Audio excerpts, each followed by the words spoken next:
Pemirsa, senada dengan sang ayah, anak dan menantu Gubernur Jawa Barat Deddy Mulyadi Maulana Akbar dan Putri Karlina menyangkal menggelar pesta rakyat.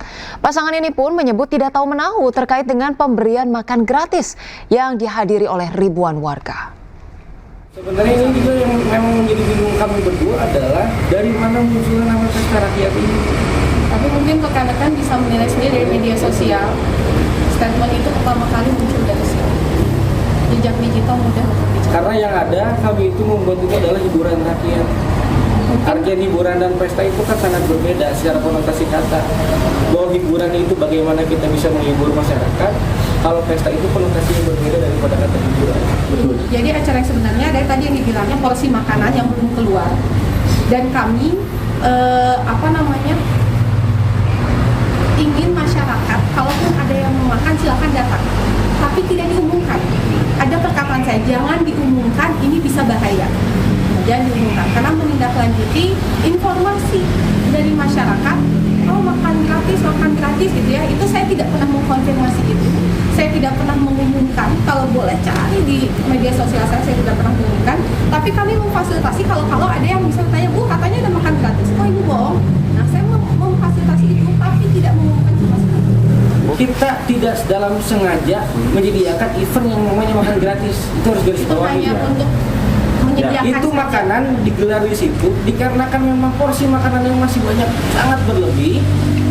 Lalu kita sajikan di situ, ya mana tinggal dimakan. Karena kan kita pun menyadari bahwa di situ banyak petugas. Ya pemirsa, terima kasih Anda masih bersama kami di iNews Siang. Timnas Indonesia U23 menggelar latihan jelang laga pamungkas Grup A Piala AFF U23 2025 kontra Malaysia di Stadion Madia GBK Jakarta. Meski hanya butuh hasil imbang, skuad Garuda Muda tetap menargetkan kemenangan pada laga pamungkas Grup A Piala AFF U23 2025. Skuad besutan Gerald Vandenberg menggelar sesi latihan di Stadion Madia GBK pada Minggu sore. Sesi latihan dipimpin langsung oleh pelatih Gerald Vandenberg dan diikuti oleh 23 pemain. Di antaranya adalah Jens Raven, Hoki Caraka, kemudian Arhan Fikri hingga Muhammad Ferrari. Pelatih Gerald Vandenberg menargetkan kemenangan pada pertandingan esok menjamu Harimau Malaysia. Meskipun hasil seri sudah cukup mengantar Garuda Muda ke babak semifinal. Kondisi pemain terpantau siap untuk bertanding pada laga syarat gengsi Derby Melayu. Yeah, I think every game is important and also against Malaysia is important. But I think they had a good team, very good team. And I think they have a lot of good players. So I think we have to try to win. Pemirsa, jelang lawan Malaysia, pelatih Timnas Indonesia U23 Gerald Vandenberg fokus membenahi daya gedor dari Garuda Muda. Vandenberg menyoroti melemahkan daya gedor timnya saat meladeni Filipina.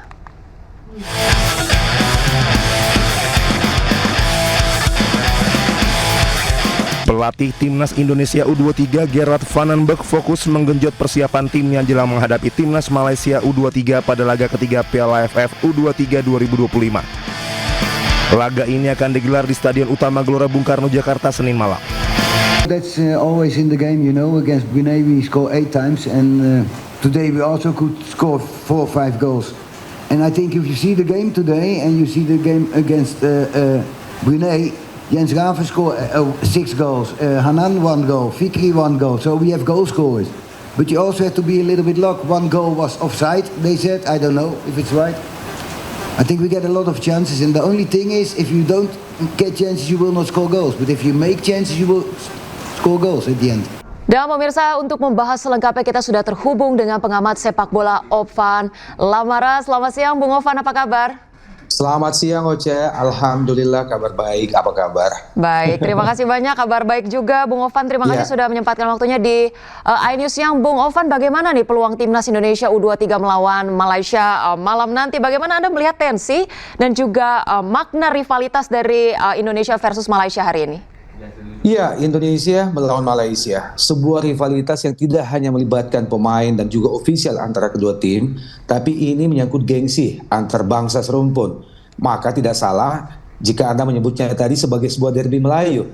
bahkan lebih luas. Ini selalu kita sebut sebagai derby Asia Tenggara. Bagaimana tidak dalam dalam semua laga di bidang olahraga, terutama di sepak bola, Malaysia dan Indonesia sejak era 70-an itu adalah rivalitas abadi yang saling mengalahkan, kemudian setiap pertandingan melibatkan gengsi, melibatkan kebanggaan sebuah bangsa. Jadi jangan heran jika pada saat kita menghadapi Filipina beberapa hari yang lalu, GBK tidak terlalu dipenuhi oleh penonton, mungkin malam nanti puluhan ribu pendukung Indonesia akan membanjiri GBK. Nah, pertandingan ini walaupun seperti yang kita ketahui hanya membutuhkan seri bagi Indonesia untuk tampil sebagai juara grup, tapi tentu bermain di kandang sendiri, kemudian dengan performa yang semakin membaik, tidak ada alasan bagi timnas Indonesia untuk hanya menargetkan sekedar draw. Kemenangan adalah buah dari apa yang harus kita dapatkan malam nanti dari Malaysia. Baik, terima kasih Bung Ovan. Tadi kalau misalnya kita melihat begitu ya dari Indonesia sendiri untuk kemudian hanya butuh hasil seri begitu ya untuk memastikan langkah ke semifinal. Sementara Malaysia ini wajib menang. Nah, ini hal-hal apa saja sih yang harus diwaspadai dari penampilan Malaysia malam nanti, Bung Ovan? Ya, sebagai sebuah rivalitas tentu Malaysia menempatkan pertandingan menghadapi Indonesia di pamungkas di grup ini sebagai sebuah target yang mereka tentu akan tampil mati-matian ya. Apalagi performa mereka semakin kesini juga semakin membaik setelah mereka dikalahkan oleh Filipina, kemudian mereka melumat Brunei dengan skor yang juga cukup telak. Nah, kebangkitan atau performa yang membaik ini harus kita antisipasi. Apalagi tentu ada determinasi di balik itu semua, ada semangat yang berlebih jika Malaysia menghadapi Indonesia. Malaysia mungkin berprinsip sama dengan prinsip kita. Malaysia mungkin berprinsip mereka boleh kalah dari Filipina, mereka boleh kalah dari Thailand dan Vietnam, tapi mereka tidak boleh kalah menghadapi Indonesia. Apalagi kalau berkaca pada sejarah pertemuan antara kedua negara khususnya di usia 23, terutama di 6 laga terakhir. Harus kita akui, Malaysia lebih unggul, jauh lebih unggul dari Indonesia. Dalam 6 pertemuan di timnas usia 23 ini, Malaysia unggul 3 kali menang, kemudian kita hanya meraih 3 kali draw. Dan kita tidak bisa mengatakan bahwa kemenangan kita di SEA Games 2021 yang lalu adalah sebuah kemenangan, karena di pertandingan normal 2 kali 45 menit kita tahu hasil itu draw, walaupun akhirnya diadu penalti Indonesia menang, tapi itu tetap dicatat dalam sejarah sepak bola sebagai hasil yang draw. Jadi 6 pertemuan terakhir Malaysia menang 3 kali, kemudian kita hanya bisa 3 kali menahan mereka imbang di pertandingan normal di luar adu penalti ya. Oleh karena itu tentu Malaysia terlecut, semangatnya berlipat ganda jika melihat itu semua. Kemudian mungkin mereka akan mengatakan bahwa jika kita bisa mengalahkan Indonesia di kandang mereka sendiri, tentu sebuah kejutan yang luar biasa khususnya bagi pencinta sepak bola di Malaysia.